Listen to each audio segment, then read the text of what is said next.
Operation Sindoor తో బ్రహ్మోస్ శక్తి సామర్థ్యాలను ప్రపంచానికి చాటి చెప్పిన భారత్ ఇప్పుడు హైపర్సోనిక్ క్షిపణిని సిద్ధం చేస్తోంది. దీనికి సంబంధించిన కీలక పరీక్షలను త్వరలోనే చేపట్టబోతోంది. ఇందుకు డిఆర్డీఓ అన్ని ఏర్పాట్లు చేసినట్టు చర్చ జరుగుతోంది. ఎల్డీహెచ్ సీఎం పేరుతో పిలిచే హైపర్సోనిక్ క్షిపణి వేగం గంటకు 11,000 కిలోమీటర్లు 1,500 కిలోమీటర్ల దూరంలోని లక్ష్యాలను క్షణంలో ఛేదిస్తుంది. సెకనుకు 3 కిలోమీటర్ల వేగంతో వెళ్తుంది. ఇందులోని స్కేమ్ జెట్ ఇంజన్ స్టెల్త్ సాంకేతికత ఎంతో ప్రత్యేకతం. ఈ హైపర్సోనిక్ క్షిపణి అందుబాటులోకి వస్తే పాకిస్తాన్ మొత్తం ఈ మిసైల్ పరిధిలోకి వచ్చినట్టే. ఒక్క పాకిస్తానే కాదు, చైనా రాజధాని బీజింగ్ కూడా ఈ క్షిపణికి పెద్ద దూరం కాబోదు. మిసైల్ ప్రాజెక్టు విష్ణులో భాగంగా ఈ హైపర్సోనిక్ క్షిపణి సిద్ధమవుతోంది.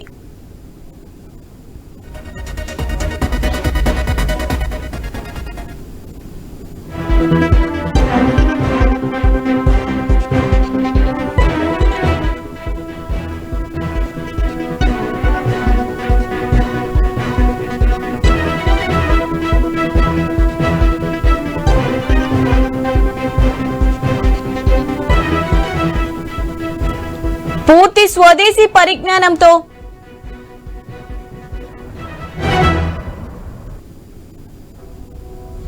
స్వదేశీ పరిజ్ఞానంతో హైపర్సోనిక్ క్షిపణిని సిద్ధం చేస్తున్నారు. అంతర్నిర్భర్ ప్రాజెక్ట్ లో భాగం కూడా. శత్రు దేశాలకు వెన్నులో వణుకు పుట్టించడంలో ఈ మిసైల్ ప్రత్యేకత వేరని నిపుణులు వాదిస్తున్నారు. ఎల్డీహెచ్సిఎం అంటే extended long duration hypersonic cruise missile. శబ్ద వేగానికంటే 5 రెట్లు ఎక్కువగా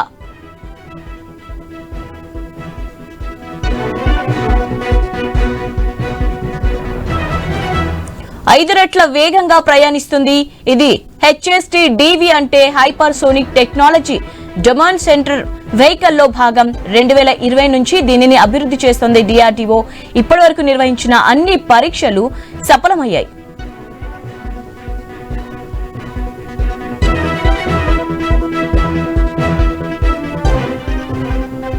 చివరిసారిగా 2024లో ఒడిశా తీరంలో హైపర్సోనిక్ క్షిపణిని పరీక్షించారు. ఇప్పుడు తదితర పరీక్షలకు సిద్ధమవుతున్నారు రక్షణ రంగ శాస్త్రవేత్తలు.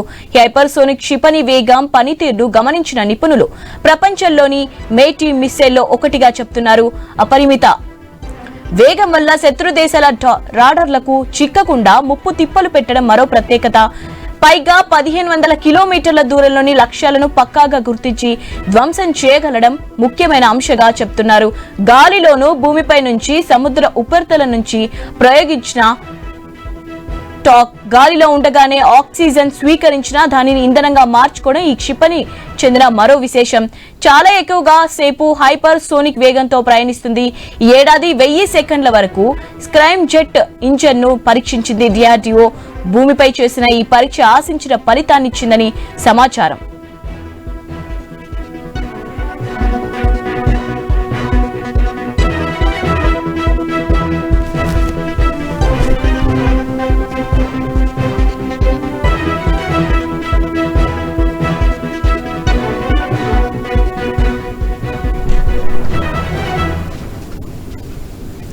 ఈ హైపర్ సోనిక్ క్షిపణి తక్కువ ఎత్తులను ప్రయాణించగలదు. ఇలా తక్కువ ఎత్తులో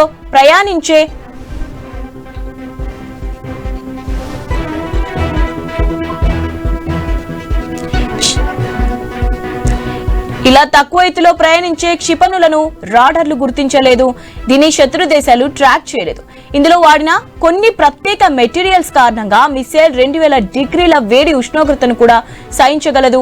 అంతేకాదు అనేక రకాల పేలోడ్లను మోసుకెళ్లే సామర్థ్యం దీని సొంతం. దాదాపు 1000 నుంచి 2000 కిలోమీటర్ల బరువున్న పేలోడ్లను మోసుకెళ్లగలదని చెప్తున్నారు. ఇది పూర్తిగా స్వదేశీ పరిజ్ఞానంతో తయారు చేయడం మరో ప్రత్యేకత. మేక్ ఇన్ ఇండియా ప్రాజెక్టులో భాగం. శత్రువుల బంకర్లను, డెన్లను, రాడర్ స్టేషన్లను, సైన్య శిబిరాలను ప్రయోగించిన క్షణాల్లోనే సర్వనాశనం చేస్తుంది. ఇది సాంకేతికతో రానున్న రోజుల్లో ఉపగ్రహ ప్రయోగాలను చేపట్టాలని భారత్ చూస్తోంది.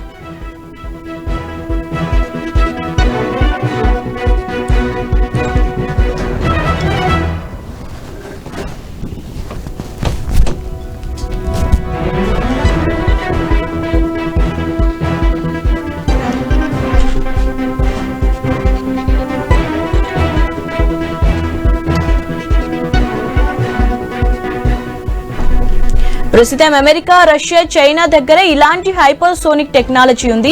ఇప్పుడు అగ్రరాజ్యాల సరసన భారత్ కూడా చేరబోతోంది. ఈ హైపర్సోనిక్ మిసైల్ ను మరింత అభివృద్ధి చేస్తే ఉపాధికి బాట వేస్తుందని అభిప్రాయపడుతున్నారు.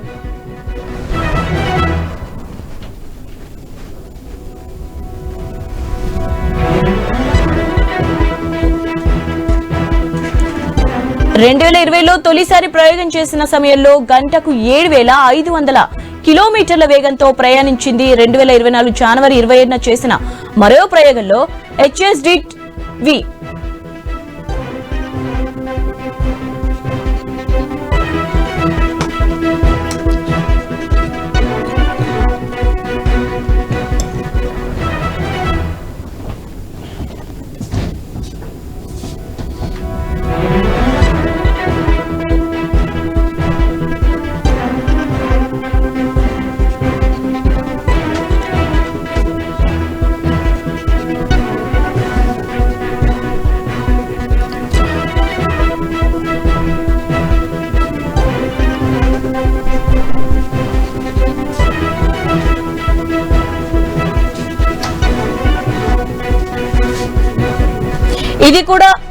ఇది కూడా సక్సెస్ అయిందని చెప్తున్నారు. 2024 నవంబర్ 16న తొలిసారి ET-LDH CM ను పరీక్షించారు.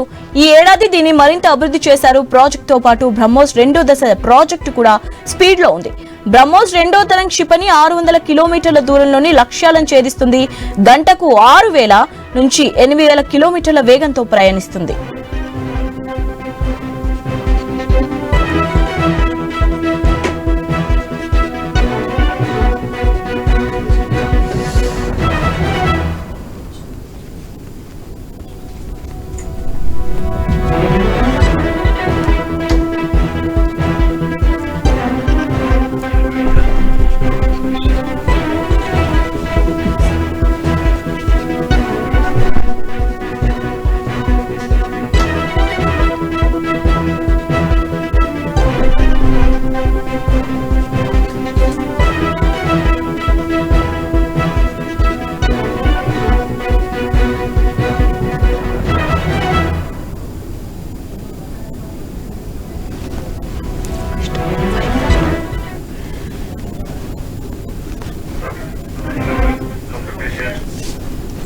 ఆపరేషన్ సింధూర్ తో బ్రహ్మోస్ శక్తి సామర్థ్యాలను ప్రపంచానికి చాటి చెప్పిన భారత్ ఇప్పుడు హైపర్ సోనిక్ క్షిపణిని సిద్ధం చేస్తుంది. దీనికి సంబంధించిన కీలక పరీక్షలను త్వరలో చేపట్టబోతోంది. రైట్, దీనిపై అప్డేట్స్ తెలుసుకుందాం. మా ఇన్పుట్ ఎడిటర్ శ్రీకాంత్ ఉన్నారు. Srikanth, over to you. Shivani, good afternoon. ఇప్పటికే భారత అణుశక్తి ఏందనేది ప్రపంచం మొత్తానికి కూడా తెలిసింది. పాకిస్తాన్ పైన మనం చేసినటువంటి బ్రహ్మోస్ క్షిపణి ప్రయోగం తర్వాత ప్రపంచ దేశాలన్నీ కూడా భారత్ వైపు చూస్తున్నాయి. భారత్ పైన అంటే భారత్ కు క్షిపణిల డిమాండ్ కూడా పెరుగుతున్నటువంటి నేపథ్యంలో ఇప్పుడు ఇంకొక అస్త్రం కూడా తయారైంది. పాకిస్తాన్, చైనా రెండింటికి కూడా ఒక గట్టి సవాల్ విసిరేటువంటి సేమ్ టైం పూర్తి స్వదేశీ పరిజ్ఞానంతో ఉన్నటువంటి హైపర్సోనిక్ క్రూజ్ మిసైల్ తయారవుతోంది. సో దీంట్లో చాలా కీలకమైనటువంటి పరీక్షలకు కూడా సిద్ధమవుతోంది. అయితే ఈ క్షిపణి ఇప్పటి వరకు మనం 5,000, 6,000 కిలోమీటర్ల వరకు మాత్రమే చూసినటువంటి ప్రయాణాల క్షిపణి వేగం చూసాం. మరి హైపర్సోనిక్ క్షిపణి వేగం మాత్రం గంటకు 11,000 కిలోమీటర్లు ఒక్క సెకండ్ లోనే రీచ్ అవుతుంది. ఒక్క సెకండ్ లో దరిదాపు 3 కిలోమీటర్ల వేగం ఇది అందుకుంటుంది. సో ఓవరాల్ గా ఇది 1,500 కిలోమీటర్ల దూరం ఉన్నటువంటి లక్ష్యాలను కూడా ఈజీగా ఛేదించగలుగుతుంది. సో ఇప్పటికే మనం తెలుసు, పహల్గాం ఉగ్రవాద దాడి జరిగిన తర్వాత భారత గడ్డపై నుండే పాకిస్తాన్ లో ఉన్నటువంటి ఉగ్ర స్థావరాలని కూల్చేశాం. అసలు కనీసం అక్కడ సైనిక చర్యలు లేకుండా ఎక్కడ కనీసం అక్కడికి వెళ్లకుండా కేవలం మన శాటిలైట్ ఉపయోగించి ఆ పాకిస్తాన్ సంబంధించినటువంటి ఉగ్రవాద స్థావరాలను గుర్తించి పాకిస్తాన్ భూభాగం ఉన్నటువంటి వాటిని మన క్షిపణిలతో కొట్టినటువంటి పరిస్థితి మనం చూసాం. At the same time Pakistan లో ఉన్నటువంటి ఎయిర్ బేస్లన్నీ కూడా మనం ధ్వంసం చేసినాం. సో అలాంటి నేపథ్యంలో ఇప్పటికే మన దగ్గర ఉన్నటువంటి S-400 కానీ at the same time INC Vikrant గాని సో ఇప్పటికే అరేబియా సముద్రాన్ని మొత్తం కూడా ఆక్యుపై చేసి భారతదేశంలోకి ఎంటర్ కాకుండా పాకిస్తాన్ సంబంధించినటువంటి నౌకలన్నీ కూడా ఇప్పటికే ఆపేసినాం. సో ఇట్లాంటి నేపథ్యంలో ఒకవైపు సింధు నది జలాల రద్దు ఒప్పందం అలా ఉండగానే మరోవైపు ఇప్పుడు ఇంకొక అస్త్రం మాత్రం సిద్ధమవుతుందని చెప్పాలి. సో ఈ హైపర్సోనిక్ క్షిపణి వేగం మాత్రం గంటకు 11,000 కిలోమీటర్లు ఉంటుంది. ఒక్క సెకండ్ లోనే దాదాపు 3 కిలోమీటర్ల వేగం కూడా ఇది రీచ్ కాగలుగుతుంది. 1500 కిలోమీటర్ల దూరంలో ఉన్నటువంటి లక్ష్యాలను కూడా కొట్టగలుగుతుంది. సో ఇప్పటికే చైనా, పాకిస్తాన్ మనకి ఇప్పటికే ఒక గట్టి పోటీ ఇస్తున్నటువంటి క్రమంలో ఈ మధ్యలో చైనా కూడా ఎక్కువ తయారు చేస్తుంది. చైనా క్షిపణులన్నీ కూడా మనం ధ్వంసం చేసినాం.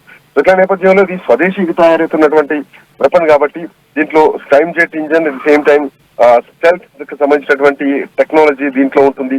సో ఈ హైపర్సోనిక్ ఈ ఏదైతే ఈ క్షిపణి ఉందో సో ఇది భారతదేశానికి ఇంకొక అడ్వాంటేజ్ అని చెప్పాలి. 11,000 కిలోమీటర్లు వెళ్తుంది, 1500 కిలోమీటర్ల దూరంలో లక్ష్యాలను ఛేదిస్తుందంటే ఇది చాలా పెద్ద విషయం అని చెప్పాలి.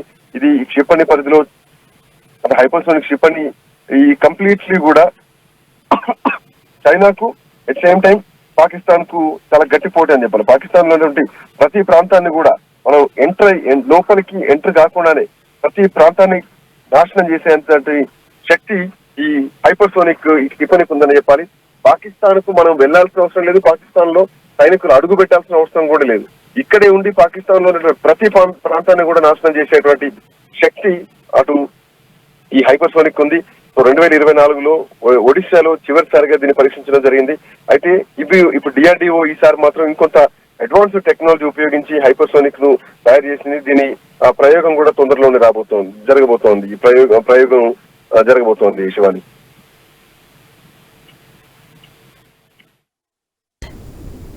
Thanks for update Srikanth.